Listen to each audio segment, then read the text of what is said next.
जय भीम, जय ज्योति, जय बल। बहुत बहुत धन्यवाद। हम आपके कायल हैं।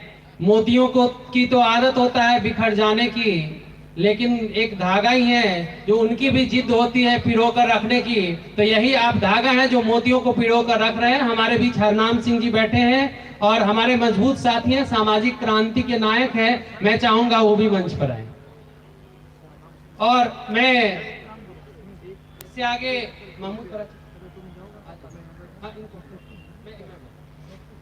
मैं उन शख्सियत को बुलाना चाहता हूं जिनसे किसी ने पूछा कि आप कौन हैं, तो उन्होंने कहा कि मैं सिर्फ मुसलमान हूं, सिर्फ मुसलमान हूं। लेकिन जब इस देश की आन बान और शान पर बात आती है तो मैं सिर्फ हिंदुस्तान हूं, मैं सिर्फ हिंदुस्तान हूं, मैं सिर्फ हिंदुस्तान हूं। ऐसे हमारे महमूद बराचा साहब हैं, हमारे बड़े, हमारे मार्गदर्शक। मैं बुलाना चाहता हूं उनको, आप आकर बताएं, इस समाज का मार्गदर्शन करें।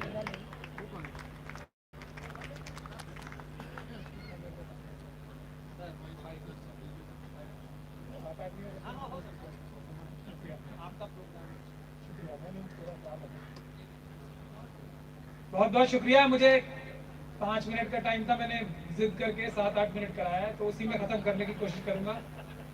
सबसे पहले तो सबको अस्सलाम वालेकुम रहमतुल्लाह और जय भीम। जय भीम। मेरा परिचय मेरे छोटे भाई ने थोड़ा सा गलत करा दिया, वो सही कर दूं।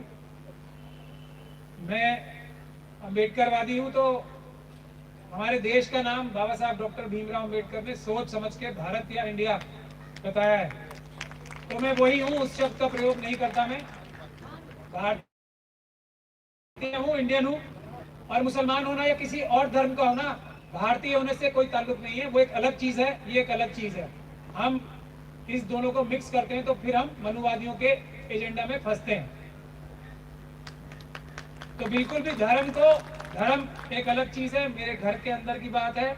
ये अलग बात है कि एक मैं कट्टर मुसलमान हूं, और कट्टर मुसलमान वो होता है जो मजलूमों के लिए सबसे पहले काम करे, जो ज्यादा मजलूम है उसके लिए पहले काम करे। ये मुसलमान होने का कट्टरपन मुझे समझ में आता है। तो मुझे ऐसा लगता है कि SC ST जो है मुसलमानों से भी ज्यादा मजलूम है, उनसे ज्यादा प्रताड़ित है। तो मैं SC ST के लिए ज्यादा काम करता हूं, इसलिए मैं कट्टर मुसलमान हूं।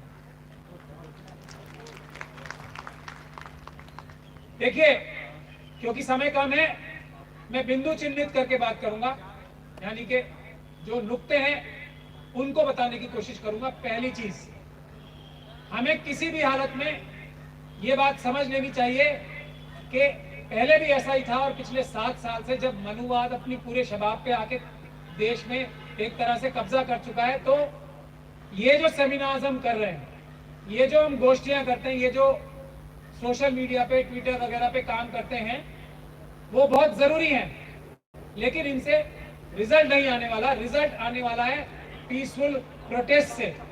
देश में ना सुप्रीम कोर्ट से न्याय आने वाला है, ना किसी और संस्थान से, सिर्फ और सिर्फ पीसफुल प्रोटेस्ट से ही न्याय आने वाला है, बराबरी आने वाली है, संविधान बचने वाला है और संविधान पे अमल होने वाला है। पहला नुक्ता, पहला तो पॉइंट मैं ये बता रहा हूं, उसके एग्जाम्पल्स आपके सामने हैं। मैं 85 एग्जाम्पल दे सकता हूं, लेकिन 2-3 ही एग्जाम्पल दूंगा।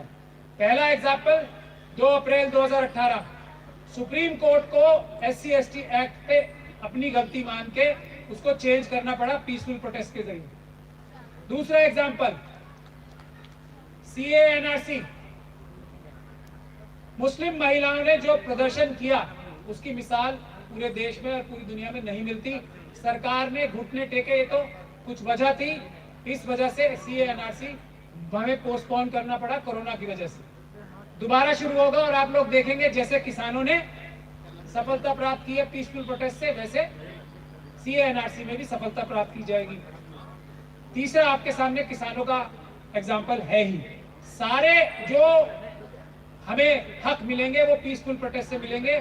किसी भी और संस्थान को आप 10% से ज्यादा अगर विश्वास करते हैं तो आप धोखे में और भुलेखे में रहेंगे, और इन लोगों को कोई फर्क नहीं पड़ने वाला। हम जल्द से जुलूस करें, अपनी बात मजबूती से रखें, हमारे बात में लॉजिक है, सब कुछ है, इनको कोई फर्क पड़ने वाला नहीं है। इसलिए प्रोटेस्ट करने के लिए, जेल जाने के लिए तैयार हो जाए।